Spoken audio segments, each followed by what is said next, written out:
تلاش اور بچاؤ کے اس قطر انٹرنیشنل گروپ کی قیادت لیفٹیننٹ کرنل عبداللہ عید المہندی کر رہے ہیں۔ قطر کی جانب سے فلسطینی بھائیوں کی مدد کے دائرے میں قطری ہلال احمر غزہ کی پٹی میں فلسطینی وزارت صحت کے تعاون سے اسپیشلائزڈ آپریشنز کا ایک منصوبہ نافذ کر رہی ہے۔ اس میں خصوصی آپریشنز کے لیے طبی مہارتوں کو لایا جا رہا ہے اور ان سے متعلقہ دوسری سروسز بھی فراہم کی جا رہی ہیں۔ اس منصوبے کا مقصد غزہ میں ہیلتھ سسٹم کی مدد کرنا، وہاں اعلیٰ ترین معیار کے مطابق آپریشنز کرنا اور وہاں صحت کے اداروں میں کام کرنے والے افراد اور عملوں کی صلاحیتوں میں اضافہ کرنا ہے۔ ملک میں کورونا وائرس کی تازہ ترین صورتحال کے فالو اپ میں وزارت صحت عامہ نے کووڈ-19 کی وبا کے خطرے کے لحاظ سے ملکوں کی فہرست کو اپ ڈیٹ کیا ہے، اور تازہ ترین اپ ڈیٹ کے مطابق 21 ملکوں کے نام گرین لسٹ میں رکھے گئے ہیں، جن کی اکثریت یورپی ملکوں پر مشتمل ہے، جبکہ یلو گروپ میں 33 ممالک آئے ہیں۔ ان میں خلیج کی کونسل برائے تعاون کے ممالک بھی شامل ہیں، جبکہ مصر اور اردن سمیت 153 ممالک ریڈ گروپ میں شامل کیے گئے ہیں۔ ملک میں کورونا وائرس کی صورتحال کے فالو اپ میں پتہ چلتا ہے کہ یہاں اس بیماری سے شفا پانے والوں میں مزید 134 افراد کے اضافے کے بعد اب صحت یاب افراد کی کل تعداد 2,24,129 ہو گئی ہے۔ وزارت صحت عامہ نے بتایا ہے کہ سوسائٹی میں اس وائرس کے مزید 108 نئے کیسز اور مسافروں میں مزید 62 کیسز کا اضافہ ہوا ہے۔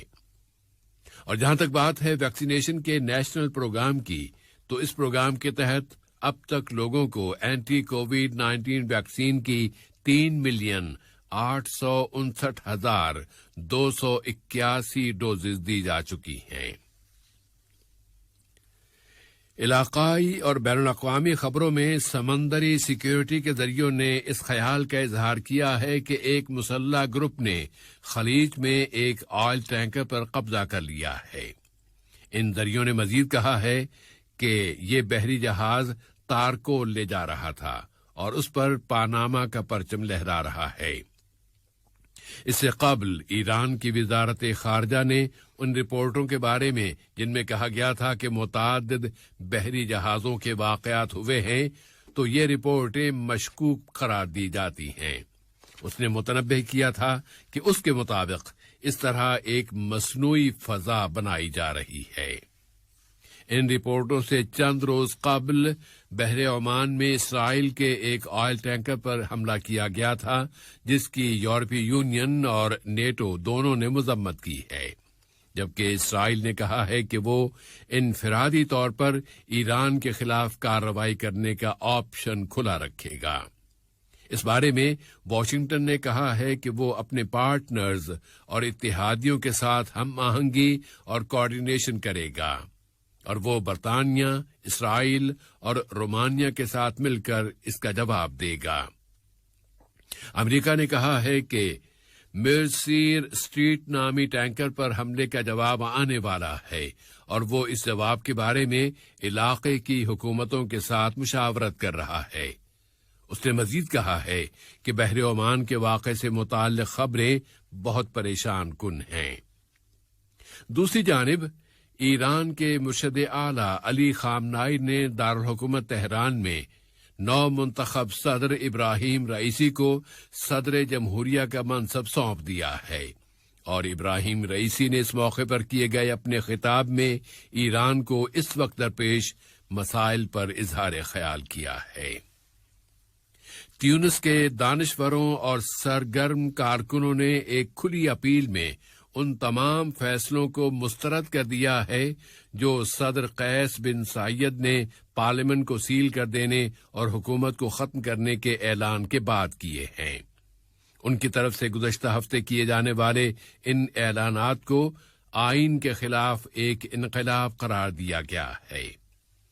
اب اس وقت لوگ نئے وزیر اعظم کی نامزدگی کے اعلان کا انتظار کر رہے ہیں۔ صدر نے 2 وزیروں کو معزول کر دیا ہے اور ایک مرتبہ پھر وعید سنائی ہے کہ کرپشن کرنے والوں کا محاسبہ کیا جائے گا۔ ادھر بین الاقوامی سطح پر امریکہ کی وزارت خارجہ نے تیونسی صدر سے کہا ہے کہ وہ ایک ایسا روڈ میپ تیار کریں جو تیونس کو دوبارہ جمہوری ٹریک پر واپس لے آئے۔ لبنان میں کابینہ کی تشکیل رکاوٹوں کی شکار ہے اور بیروت کی بندرگاہ پر دھماکے کی برسی بھی آ گئی ہے۔ نامزد وزیر اعظم نجیب میقاتی نے صدر میشیل عون کے ساتھ ملاقات کے بعد کہا تھا کہ وہ 4 اگست سے پہلے کابینہ تشکیل نہیں دے پائیں گے۔ واضح ہے کہ آج کے دن بیروت میں یہ دھماکہ ہوا تھا۔ ادھر فرانس آج بدھ کے روز ایک بین الاقوامی کانفرنس کے انعقاد کی تیاریاں کر رہا ہے، جس میں اقوام متحدہ بھی شریک ہوگی، اور اس کانفرنس کا مقصد لبنانی عوام کی پریشانیاں کم کرنے کے لیے کئی ملین ڈالر کی رقم جمع کرنا ہے، جبکہ لبنانی عوام ایک ایسی سیاسی اور معاشی صورتحال سے دوچار ہیں جسے ہر لحاظ سے ایک تباہ کن سانحاتی صورتحال قرار دیا گیا ہے۔ لبنان کے صدر نے عدالت سے کہا ہے کہ وہ بیروت کی بندرگاہ میں دھماکے کی تحقیقات جاری رکھے اور مقدمے چلائے تاکہ ان کے بقول حقیقت کھل کر سامنے آ جائے۔